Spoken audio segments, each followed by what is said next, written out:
Bonjour, je suis Joëlle Mongis, psychologue clinicienne spécialisée dans l'accompagnement de personnes souffrant de troubles du comportement alimentaire. Je vous souhaite la bienvenue sur cette chaîne et aujourd'hui nous allons parler des troubles du comportement alimentaire et des micro-traumatismes.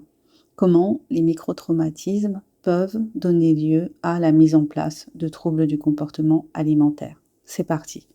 Depuis plusieurs années, la recherche s'intéresse de plus en plus aux liens entre troubles du comportement alimentaire, TCA, et traumatisme psychologique. Longtemps, l'accent a été mis sur les traumatismes majeurs, abus sexuels, violences physiques, deuils brutaux, mais certaines pistes actuelles suggèrent autre chose. Les TCA pourraient aussi être liés à des micro-traumatismes, c'est-à-dire des expériences répétées, parfois banales en apparence, mais émotionnellement marquantes. Que recouvre exactement cette notion et en quoi cette approche peut-elle aider concrètement les personnes qui souffrent de TCA? Que sont les microtraumatismes? Le terme microtraumatisme n'est pas encore une catégorie diagnostique officielle en psychiatrie. Il est toutefois utilisé en psychologie clinique et en recherche sous des notions proches comme stress chronique relationnel, traumatismes développementaux, expériences négatives de l'enfance. Ces microtraumatismes désignent des événements répétés, souvent précoces, qui ne sont pas violents en soi, mais qui laissent une trace émotionnelle durable. Les exemples documentés dans la littérature sont des remarques répétées sur le poids, le corps ou l'alimentation, un sentiment chronique de ne pas être à la hauteur, un manque de sécurité affective, une invalidation émotionnelle, tu exagères, ce n'est rien,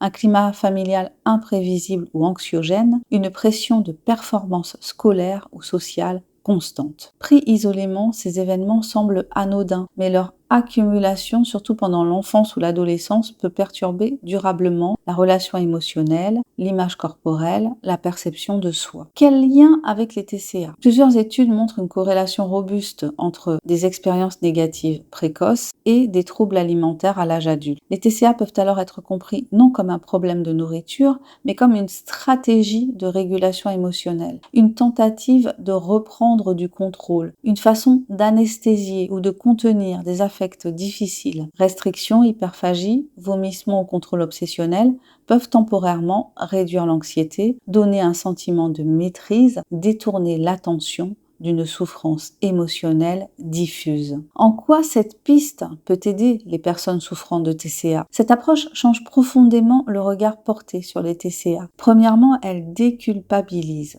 Si le trouble est compris comme une adaptation à un environnement émotionnel difficile, alors il n'est plus un échec personnel. Deuxièmement, elle permet d'orienter les soins autrement. Plutôt que de se focaliser uniquement sur le poids, les comportements alimentaires, on travaille aussi sur la sécurité intérieure, la reconnaissance des émotions, l'histoire relationnelle, les schémas de protection mis en place très tôt. C'est la base des approches dites tenant compte des traumatismes, aujourd'hui recommandés dans de nombreux pays. Conclusion, dire que les TCA peuvent être liés à des micro-traumatismes ne signifie pas qu'il existe une cause unique ou universelle. La recherche reste prudente et parle de facteurs de vulnérabilité, pas de déterminisme. Mais cette piste ouvre une voie essentielle, celle d'un soin plus humain, plus global et surtout plus respectueux de l'histoire des personnes concernées. Je vous remercie si vous êtes allé jusqu'au bout de ce podcast. J'espère vous avoir intéressé. Si vous souffrez de troubles du comportement alimentaire, que vous cherchez un professionnel pour vous accompagner dans vos démarches de soins, eh bien n'hésitez pas à me contacter. Vous avez toutes mes coordonnées dans le descriptif de cette vidéo. Je vous souhaite une très belle journée et je vous dis à bientôt pour le prochain podcast.